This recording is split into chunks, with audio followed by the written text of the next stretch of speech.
E aí pessoal, tudo bem? Meu nome é Henrique, eu vou apresentar meu trabalho de Auditoria e Segurança da Informação aqui hoje com o professor Albertini, da Universidade Federal de Uberlândia. O tema do meu trabalho é sobre os vírus do DOS, um material de apoio à palestra do Ben Cartwright Cox. E aqui hoje eu vou falar um pouco sobre o sistema operacional em si, porque ele é tão importante, o DOS, ainda mais para a gente da área de tecnologia da informação. Sobre os vírus, em específico os vírus do DOS, alguns exemplos, porque existem vários tipos de vírus, e a conclusão da apresentação. Primeiro, sobre o DOS em si, vem de Disk Operating System. Ele foi lançado pela Microsoft em 81, com a versão que veio a se tornar mais conhecida até hoje, que é a MS-DOS. Foi lançado originalmente para as máquinas da IBM, mas após ele foi licenciado para outras empresas de hardware também. Durante a década de 80 e o começo da década de 90 foi o sistema operacional dominante, e tem um motivo para isso também, que eu vou falar já. Algumas características interessantes, se a gente for comparar com as máquinas de hoje em dia, é que ele não possui interface gráfica. A interface dele era 100% voltada no CLI, que é a interface de linha de comando, que é o terminal que a gente conhece hoje, As primeiras versões do DOS não forneciam suporte a multitarefa, então só era possível executar um programa de cada vez. Isso mudou com o passar das versões. Sobre a compatibilidade de hardware, o sistema foi projetado de um jeito a ser compatível com uma ampla variedade de hardwares, de empresas de hardware, de arquiteturas ali, o que foi muito importante para a popularização não só do sistema operacional do DOS, como também da utilização dos computadores pessoais como um todo, por usuários comuns. E por último, mas não menos importante, fazendo jus ao nome do sistema operacional, ele fornecia um gerenciamento de arquivos e de disco, que a gente é acostumado até hoje, um gerenciamento de arquivos de forma hierárquica, com pastas e tudo mais, e um suporte para gerenciamento de disco, disco rígido, então, por exemplo, na época disquetes. Aqui na esquerda temos um dos computadores da IBM, aqui embaixo está a marca da IBM bem pequenininha, é uma das máquinas da época. E na direita, eu ia falar terminal, a interface do DOS, a tela toda, assim como vocês estão vendo aqui na esquerda, a tela toda girava em torno dessa telinha aqui de comando, Então, as escritas, a codificação, tudo, os vírus, tudo rolava aqui nessa interface de linha de comando. Uma curiosidade, eu não achei uma imagem com qualidade melhor. Esse aqui é o George R.R. Martin, o criador das Crônicas de Gelo e Fogo, do Game of Thrones. E ele está escrevendo aqui no DOS, os livros dele, no editor de texto WordStar. E eu não sei se ele faz isso até hoje, mas ele disse que ele fazia isso porque, primeiro, não tinha distrações, não tinha rede social, não tinha páginas da web, não tinha e-mail para ele ficar procrastinando. Ele tinha uma máquina separada só para isso. E outra coisa é que os editores de texto modernos, eles possuem ferramentas de correção que não agradavam o George, porque é um mundo de fantasia, o do Game of Thrones, então existem várias palavras fictícias, e ele começou a ficar irritado pelo jeito que elas eram corrigidas, e no DOS não tinha isso. Sobre os vírus, a gente já sabe que são programas maliciosos, assim, até hoje buscam infectar arquivos, sistemas e tudo mais. No caso do DOS, existem diferentes tipos, dentre eles o Boot Sector Virus. Ele é responsável pela infecção do disco de inicialização, do setor de inicialização do sistema. Então, uma vez que um disquete de inicialização era infectado, na hora que ele era iniciado, rolava essa ativação do vírus. E um que a gente vai falar mais hoje, que é o File Infector, é um tipo muito interessante de arquivos, eu vou falar um pouco mais tarde, que eles se anexam a arquivos executáveis, então .exe e .com, e conforme eles sejam abertos, esses arquivos executáveis, o vírus é ativado e pode infectar outros arquivos também. Eles podiam ser propagados por disco, assim como hoje são propagados por pendrive e tudo mais. Eles eram propagados por disquete, então uma vez que o disquete era inserido no computador, ele infectava outros disquetes no computador, caso haja algum, e talvez até o sistema em si. E por transferência de arquivos, então arquivos dentro de disquetes ou então a transferência de computador para computador. Podiam ocasionar vários danos, né? Podem ocasionar vários danos, então corrupção de arquivos, né? Tornando eles ilegíveis, inutilizáveis, corrupção de dados também, e até a degradação do sistema operacional em si. Então, se for um vírus que consome muito recurso da máquina, pode afetar sim a utilização do sistema. Na época, para prevenção, assim como hoje, era com antivírus, né? Apesar deles não serem tão avançados na época, e práticas de segurança. Então, não abrir arquivos de terceiros que você não conhece, não colocar disquetes na sua máquina que você não sabe a procedência e tudo mais. Um pouco sobre a funcionalidade do vírus, como ele agia, o ciclo de vida, pelo menos dos file infectors especificamente, você baixava, né, você adquiria por transferência ali, que seja um arquivo executável que estava infectado, você rodava o arquivo executável por algum motivo, um arquivo como qualquer outro, aquele arquivo se tornava infectado e após isso o vírus era ativado e infectava outros arquivos. Isso aqui é muito interessante, como funciona a alocação do vírus. Primeiro o programa original, né, sem estar infectado nem nada, programa executável. O vírus ele era colocado após, né, após o código original, e no começo uma condição, um redirecionador que fazia com que o vírus fosse executado e só após o programa original ser executado.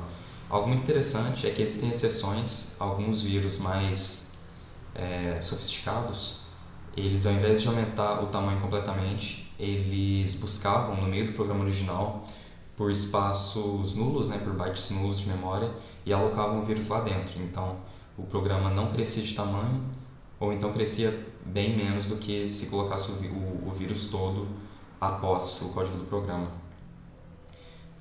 No DOS era possível escrever e sobrescrever handlers, né, interceptadores ali. Isso era muito interessante porque dava para desenvolver e manter drivers, né? Então era muito útil para fazer coisas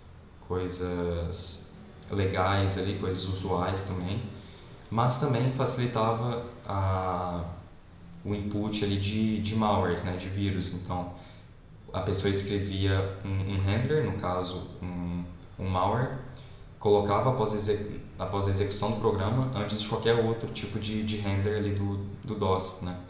E era assim que eles conseguiam fazer com que o vírus fosse realmente executado. Aqui alguns exemplos, eu não vou me estender muito, mas quem já teve AOC, quem já viu Assembly, Basic, esse aqui é um código, no caso é o código original do programa de exemplo. E aqui no começo são algumas verificações. Então, nesse caso aqui, no Basic já dava para fazer a utilização de syscalls também, né, de chamadas do sistema. Então, essa verificação é pelo dia do mês que está sendo executado ali, né, durante a execução do programa. Se o dia for 30, vai redirecionar a execução para um determinado endereço de memória, se não, vai redirecionar para um outro. No caso, se for dia 30, vai executar o vírus, se não, vai continuar o programa normalmente. E alguns exemplos, com base nisso, esses aqui são exemplos da palestra, né? Era um vírus de ano novo, que em dias normais não acontecia nada, mas se fosse o dia 31 de dezembro, ia mostrar esse Happy New Year, esse Feliz Ano Novo na tela, e o usuário tinha que reiniciar o computador para conseguir utilizar ele. Esse outro é um pouco mais obscuro, era no dia 8 de novembro, se não fosse dia 8 de novembro não aconteceria nada, né? Mas se fosse e o vírus fosse executado, todos os zeros na interface iam ser substituídos pelo glifo, pelo caractere, né, escrito hate na vertical, que é ódio.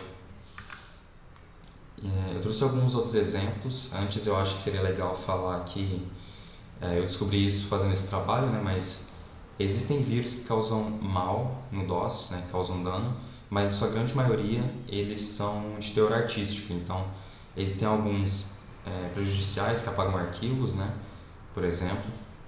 Tem até um bem cruel também, que ele fala que ele está escaneando arquivos para fazer algum tipo de verificação, mas na verdade ele está excluindo os arquivos, né? Mas a sua grande maioria são vírus artísticos. Existem comunidades de pessoas que desenvolvem ali até hoje esses vírus, e é algo muito interessante, eu não conhecia e após esse trabalho eu fui atrás de ver mais e eles têm vários vídeos interessantes.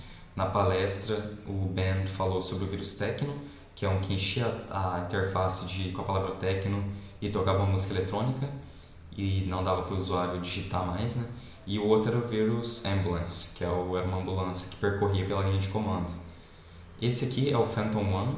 Após ele ser executado com 20 minutos de inatividade, a interface virava essa caveirona aqui. E o fantástico é que isso, como eu falei antes, não existia uma interface gráfica que nem temos hoje, então isso tudo é na linha de comando.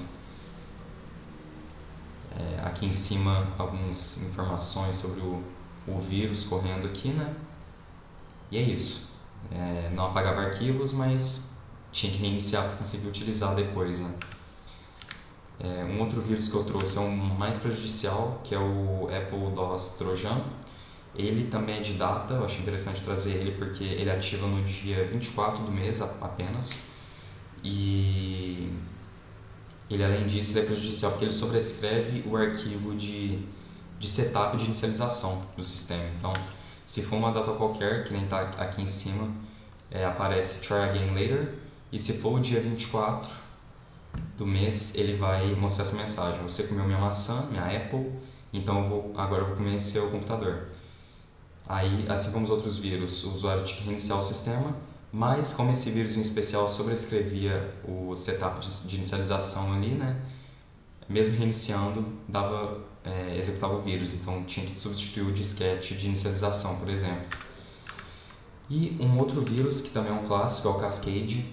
Ele foi referenciado na franquia de Star Trek, se eu não estou enganado, o nome Cascade.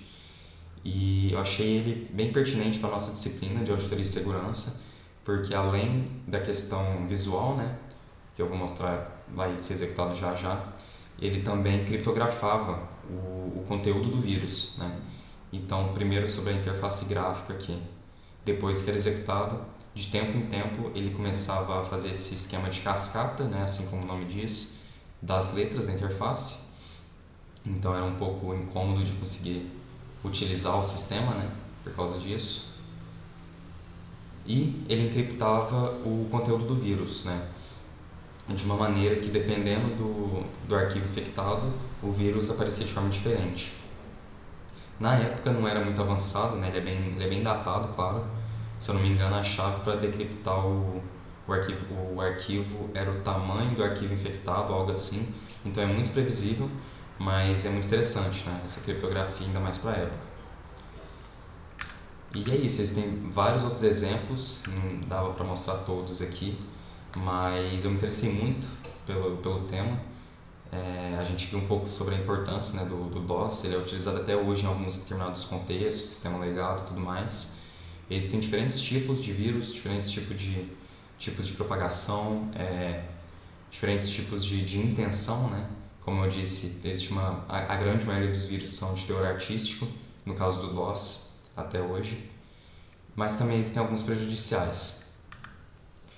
Aqui as referências e materiais que eu utilizei, né? O material da matéria, a palestra do Ben, a Wikipedia, tanto da IBM quanto do MS-DOS, o canal do YouTube, que é o canal desses 3 vídeos aqui, que é o Dano ao CT1, e a enciclopédia sobre o vírus Cascade, que eu dei uma estudada.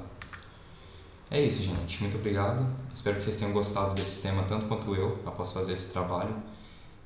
Recomendo muito que vocês vão atrás de estudar um pouco, tanto do DOS em si quanto dos vírus do DOS. Existe uma comunidade gigante até hoje que desenvolve esses tipos de vírus artísticos e tudo mais.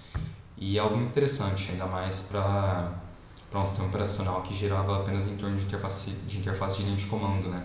O que eles conseguiam fazer com isso é bem admirável também, né? É isso. Muito obrigado. Espero que vocês tenham gostado.